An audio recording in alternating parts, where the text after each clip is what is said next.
दोस्तों अगर आप पुणे यूनिवर्सिटी के स्टूडेंट हो तो ये वीडियो आपके लिए बहुत ज़्यादा इंपॉर्टेंट है। अगर आप सेकेंड या थर्ड ईयर के स्टूडेंट हो तो दोस्तों यहाँ पे मैं आपको बताने वाला हूँ कि आपका इनसेम का क्या प्लानिंग होना चाहिए जिससे आप 30 आउट ऑफ 30 मार्क्स स्कोर करो। देखो अब अपने पास बहुत ही कम टाइम बाकी है, तो सबसे पहले आपको ये पता होना चाहिए, जो आपको ऑलरेडी पता है क्योंकि आप बहुत सारे इनसेम दे चुके हो, कि अपने इनसेम में 2 यूनिट आ रहे हैं। बट आपका एनालिसिस ये होना चाहिए कि जैसे अगर मैं बात करूं जो सेमेस्टर 4 में जो स्टूडेंट है जिनको इस सेमेस्टर में दोस्तों मैथ्स का पार्ट है, उनके लिए एक सबसे डिफिकल्ट टास्क ये है कि उनके मैथ्स के सिलेबस में, जैसे मैं अगर कॉमर्स वालों की बात करूं, आईटी वालों की बात करूं, एआईएमएल की बात करूं, मैकेनिकल वालों की बात करूं, तो उनके मैथ्स के अंदर दोस्तों वो दिखने में 2 यूनिट है पर वो 4 यूनिट के बराबर है। तो अगर वो अभी से नहीं प्रिपरेशन कर रहे तो उनको बहुत बड़ा नुकसान हो सकता है। तो आपका ऐसे बाकी के सब्जेक्ट्स भी, जो आपके अलग अलग सब्जेक्ट्स है, आप जिस भी डिपार्टमेंट से हो, तो पहले आप अपना यूनिट देखो और अभी देख लो कि उस यूनिट में सच में वो 2 ही लेसन है कि 2 से ज्यादा है। कभी कभार कैसा होता है दिखने में 2 है पर अंदर 2 टॉपिक और आ जाता है।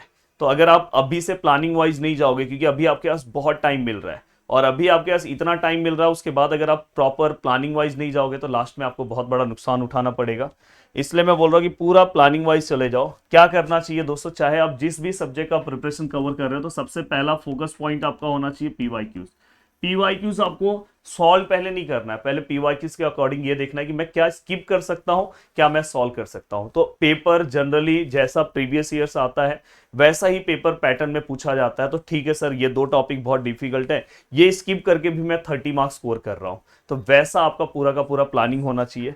नेक्स्ट अगर मैं बात करूं दोस्तों, नेक्स्ट पीवाईक्यूज के बाद, हाँ, रेगुलरली सर कितना स्टडी करना चाहिए। देखो आप सेकेंड या थर्ड ईयर के स्टूडेंट हो तो मैं आपको ज्यादा तो नहीं बोलूंगा, पर कम से कम 2 आवर्स स्टडी रेगुलरली अगर आप कर रहे हो तो बहुत अच्छी बात है। अगर उससे ज़्यादा कर रहे हो तो बहुत ही अच्छी बात है, क्योंकि देखो दोस्तों अब आपको प्लेसमेंट के लिए जाना होगा नेक्स्ट ईयर, या जो थर्ड ईयर में उनको नेक्स्ट ईयर जाना है। इसी बार में से प्लेसमेंट अभी भी आपका चालू हो सकता है, वो कॉलेज के ऊपर डिपेंड करता है।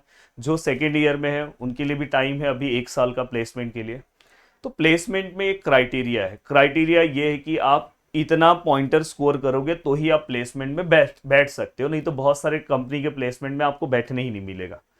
इसलिए मैं बोल रहा हूँ कि जितना आप अपने पॉइंटर को बढ़ा सकते हो उतना अपने पॉइंटर को आप बढ़ाओ, जितना अच्छा मार्क्स स्कोर कर सकते हो। इसलिए इनसे में एक बहुत अच्छा आपके पास प्लस पॉइंट है, क्योंकि अभी अगर आप देखोगे 2024 के पैटर्न वालों को इनसे है ही नहीं, उनके लिए बहुत तकलीफ वाला है कि उनको साथ में एक ही साथ इतने सारे यूनिट का प्रिपरेशन करना है।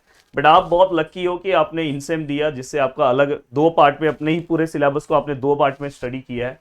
तो इसलिए मैं बोल रहा हूँ कि अगर आप आगे का सोच के आप अभी से पढ़ना स्टार्ट कर दो, जिससे आपको इनसेम में अच्छे मार्क्स आए, और अगर इनसेम में आपके अच्छे मार्क्स आए तो आप बहुत अच्छे से अपनी चीज़ें कवर कर लोगे। इसलिए अपना सिलेबस देखो और सिलेबस के अकॉर्डिंग अपनी चीज़ें फटाफट फटाफट कवर करना स्टार्ट कर दो। और सर कहाँ से कवर करें, देखो यूट्यूब चैनल्स हैं, यूट्यूब चैनल्स ही आपको बहुत ज़्यादा हेल्प करेंगे। यूट्यूब से आप बहुत सारी चीज़ें कवर कर सकते हो। और भी अगर आपको बहुत अच्छे से चीज़ें करना है तो आप दोस्तों कोर्सेज से आप जुड़ सकते हो, कोर्सेज से अपनी चीज़ों को और बहुत अच्छे से कम टाइम में कवर कर सकते हो। वीडियो को देखने के लिए दिल से thanks, thank you so much दोस्तों। मिलते हैं नेक्स्ट वीडियो में, बाय बाय, टेक केयर, जय हिंद दोस्तों।